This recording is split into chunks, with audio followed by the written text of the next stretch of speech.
Ano sir? Okay na? Pinaayag na. Ha? Oh, yan guys, oh, na pruning oh.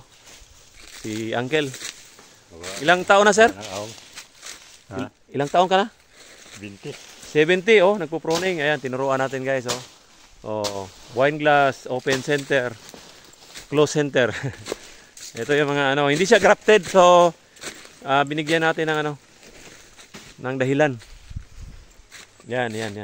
Dapat paakit pag ganun ang kakao, pa-slanting. Ito na overflow ni Manong kasi nagkamali siya. So ito yung ingatan natin guys. Oh.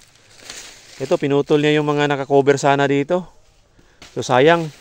So padahonan na lang. So yun ang iniiwasan natin sa pruning. Dapat may cover tayo. Hindi siya grafted. Saka ano to? Bundok to. Nasa bundok kami.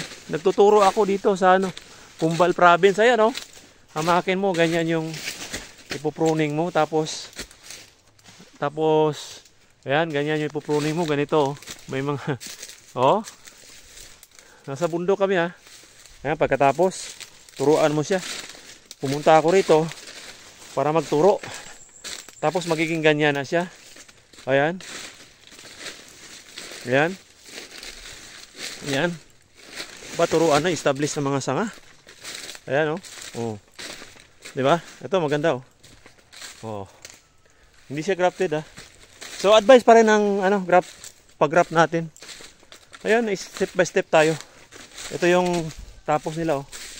Ang hirap ng pruning nila. Sayang oh, supon yung tinira. Ito yung pruning nila oh. Oh, yan. Hindi ko pa naturuan. Kaya tinuruan ko, pumunta ako rito. Ayan oh, kinaingin nila oh. Ayan oh. Oh, ano magagawa mo diyan oh. Kailangan talagang puntahan ni Kakao Tutorial. Alright.